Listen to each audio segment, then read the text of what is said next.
শিশু ও কিশোরদের চুরি যাওয়া শৈশব ফিরিয়ে আনতে কংক্রিটের নগরীতে অভিনব উপায়। আবাসিক এলাকায় সড়ক বন্ধে প্রথমে অবাক হলেও পরে সবাই মিলেছেন উদযাপনে। বিকেল হলেই মিরপুর ডিওএইচএসে একযোগে বন্ধ করা হয় ৩টি সড়ক। সন্তান আর বাবা মায়ের মিলন মেলায় পরিণত হয় বিশেষ এই মাঠগুলো।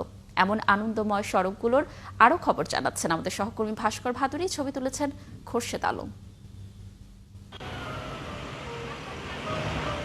শহরের কনক্রিটের জঙ্গলে এখন আর শিশুদের হাসির প্রতিধ্বনি শোনা যায় না। যেখানে একসময় বিকেল নামলেই গরমে ঘেমে যাওয়া মুখে দৌড়ঝাঁপের আনন্দ ছিল, সেখানে এখন গাড়ির হর্ন, ধোঁয়া আর ধুলোর রাজত্ব। শহর ক্রমেই বড় হলেও ছোট হচ্ছে শৈশব। পুরো শহরের মতো একই চিত্র মিরপুর ডিওএইচএসেও। সারি সারি অট্টালিকার মাঝের সড়কে চলছে যানবাহন। এই আবাসিক এলাকাতেই বিকাল 4টা বাজতেই বদলে যায় চিত্র।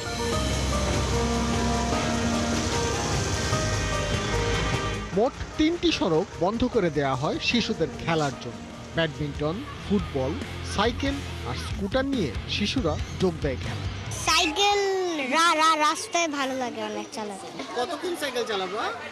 আজান দেওয়ার আগ পর্যন্ত।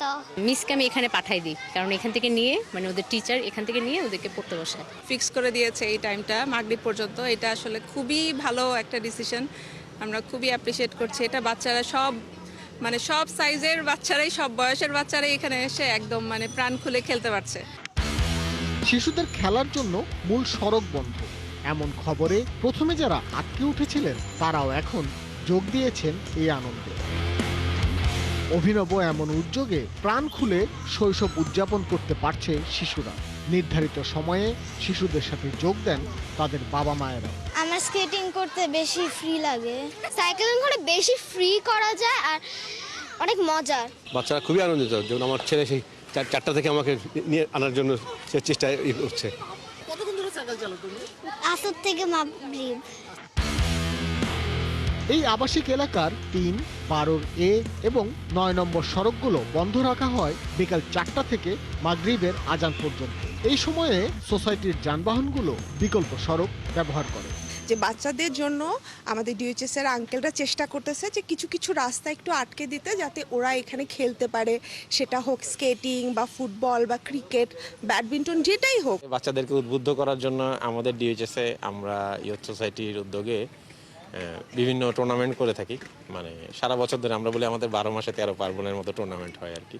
আমাদের মূল টার্গেটই হচ্ছে যে বাচ্চাদেরকে আমরা মাঠমুখী করার চেষ্টা চালাই যাচ্ছি আর কি।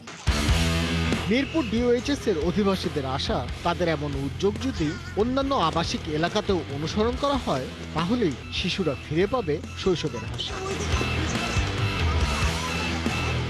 ভাস্কর ভাদুরী, 71, ঢাকা।